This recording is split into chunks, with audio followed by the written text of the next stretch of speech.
You're listening to Wealthy-esque. We are a community of lawyers who believe that true wealth is having control of our time. I'm Ro Thomas, and as a busy wife, mom, and former Big Law associate, I know all too well the tension between the culture of the legal profession and pretty much everything else you want to do in life.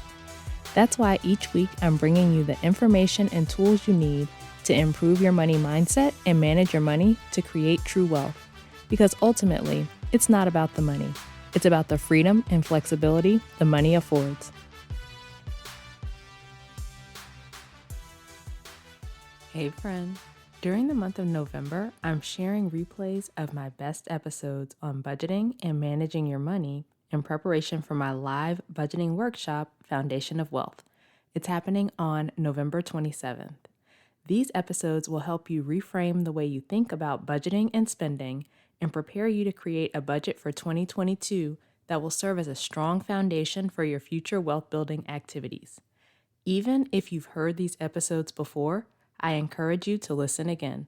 You'll pick up on different information, or something I said in the episode will hit differently because you're in a different space to receive it. And if you haven't done so already, head to rothomas.com/foundation to get all the details on Foundation of Wealth and to sign up so you don't miss it. Let's dive in. Hey friend, happy Friday. How are you?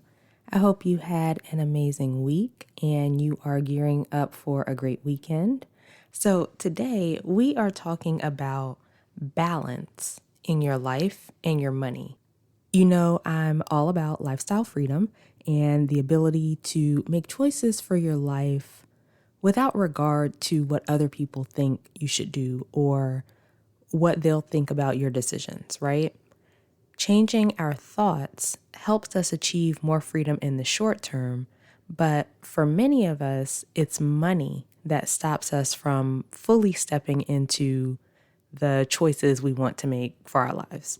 And so I've told you that my solution to that is financial independence. It's the point at which you have enough assets that you no longer have to work to cover your living expenses.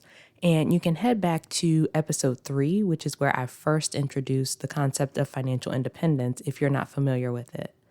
But anyway, one of the things I see when people first decide to try to reach financial independence or to reach any money goal really is they'll go full force and basically put their lives on hold for this point in the future when they reach their goal.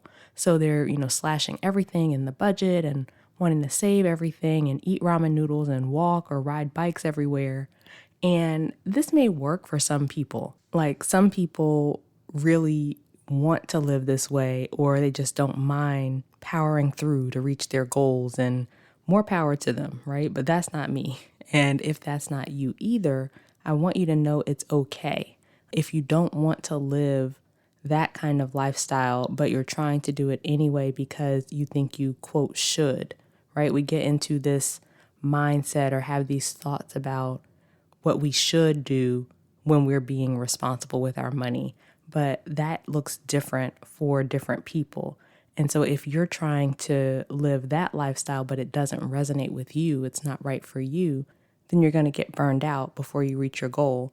And you're ultimately going to set yourself back, because if you get burned out and then quit, right, and get back into all of the habits that were keeping you stuck before and not allowing you to make progress with your money, then it's going to take you that much longer to get to the ultimate goal. Also, I want to remind you that thinking that life will be better or that you'll be happier in the future when you hit a certain goal or reach a certain point in life is a mistake. It's called the arrival fallacy, which we talked about back in episode 26. So go back and check that one out if you missed it. Most lawyers have a long way to go before we reach financial independence or even debt freedom, right? Considering that many of us graduate with six-figure student loans or multi-six-figure student loans. The personal finance world focuses a lot on strategies and tactics for paying off debt and making money and, saving, investing, and tax efficiency and all of that stuff. But one thing that's not talked about enough is having balance. It doesn't make sense to put your life on hold until you hit your goals, especially when the whole point of our money journeys is to open up more opportunities to enjoy our lives and the people and things that really matter to us. Or at least that's the point for me, right? And I imagine since you're listening to this show that you're interested in the same thing, but let me not assume. But if money is a tool to allow us to take control of our time so that we can do the things that we want to do, then it does not make sense to put off things that we want to do until we hit the point where we paid off our debt or whatever the case may be. Now, if you heard all that and thought I said YOLO, then you missed it, right?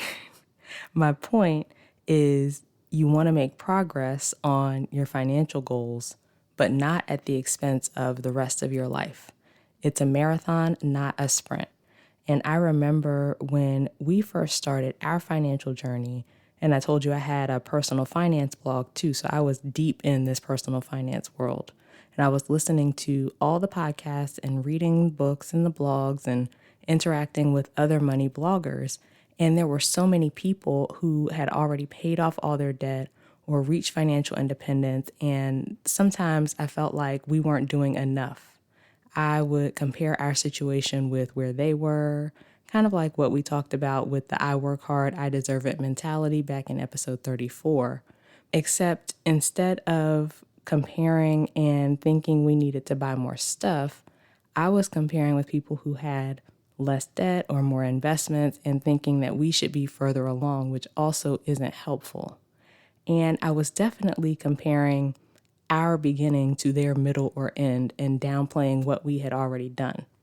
We had paid off a lot of debt. We had paid like $50,000 the very first year, and I was proud of that. But I was seeing the debt-free stories and wanting to be there too, and then making myself feel bad because of my thoughts that we weren't doing enough. Never mind that those people didn't have nearly as much debt as we did. Truth be told, we had probably paid off just as much debt as many of them, but we just had a larger balance, right? All that to say, don't be like me, friend. We've talked about this before. Look at what other people have done as an example of what's possible for you, but don't use their stories against yourself. It's important for us to live our lives even as we improve our finances. We've talked before about the importance of your why. So when you're setting your financial goals, you want to have in mind the thing that's going to keep you motivated to keep going when you're ready to give up. We're not just paying off debt to pay it off or building wealth just to build wealth, right? What's the deeper reason? For many of us, it's being able to control our time so that we can spend more of it on the things that really matter to us. So yes, we want to be responsible with our money. We're paying off debt and we're saving and investing and we're making sacrifices because every choice we make is a trade-off, right? I might choose not to buy X so that I can have more money to buy Y, or so that I can pay off more debt or save or, whatever the financial goal is. But those sacrifices don't have to mean that your quality of life completely suffers in the interim until you reach your ultimate goal. There's so much more to life than money.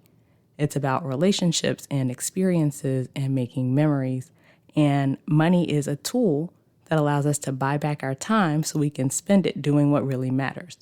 At the end of the day, everyone has to do what works best for them.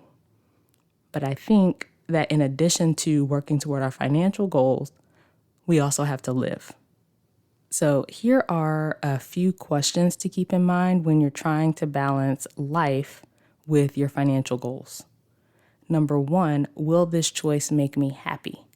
And when you're thinking about this one, you want to think about whether the choice will make you happy in the long run, not just the short term. Number 2, how does this choice fit with my why? Going back to the ultimate reason that you set a particular financial goal in the first place, if a particular choice doesn't align with that reason, then maybe it's not the right choice for you. Number 3, how will this impact my long-term goals? With this one, you want to think both about your financial goals, but also your goals in other areas of your life, because money impacts all areas of our lives and we're not looking at our money in a vacuum. We need to look at our lives holistically. And number 4, how much will this delay my financial goals? So if it's, a minor thing that's going to take just a little bit of money and it's something that will really make you happy, then why not go for it? On the other hand, if you have to clean out all your savings and cash out your retirement and, do all of these different tricks to try to scrape up the money to do the thing, then maybe you want to make another choice, or maybe just think about a different way to accomplish this thing that you're trying to do. At the end of the day, with all of this, the point is, don't get so caught up in the money part that you forget about the living part. Balance is so important, and so we need to make sure that we're living in the present and not putting off life for some random point in the future. If you need help figuring out how to strike that balance, I'm a financial coach, and this is the kind of work I do with my clients. So head to rothomas.com/coaching. We can set up a call and discuss how coaching can help. Okay, let's recap. Number 1, often when people first decide to reach financial independence or improve their money in general, they try to go full force and slash their budget down to nothing and then burn out. Number 2, we need balance between living life and hitting our money goals, but this doesn't mean YOLO. Number 3, there's more to life than money. Money is just a tool that helps us buy back our time. Life is about relationships, experiences, and memories. And number 4, some questions to keep in mind as you're trying to find the right balance between living your life and reaching your financial goals are: will this choice make me happy? How does this choice fit with my why? How will this impact my long-term goals? And how much will this delay my financial goals? Okay, so that's it for this week, friend. Join me over in our private Facebook community, the Wealthy S community, and let's talk more about striking the right balance between living your life and reaching your financial goals. You can find us at rothomas.com/community.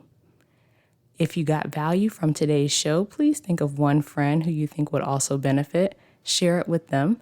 And if you share on social media or if you just want to connect, I am most active on Instagram, and my handle is @IamRoThomas. Subscribe to the show on whatever platform you're listening on, and consider leaving a written review.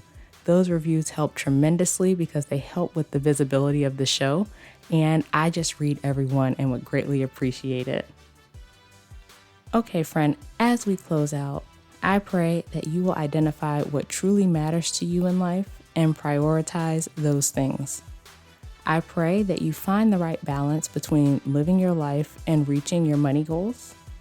And as always, I pray that you continue to take steps to regain control of your time, build wealth, and live the life of freedom and choice you deserve. Talk to you later.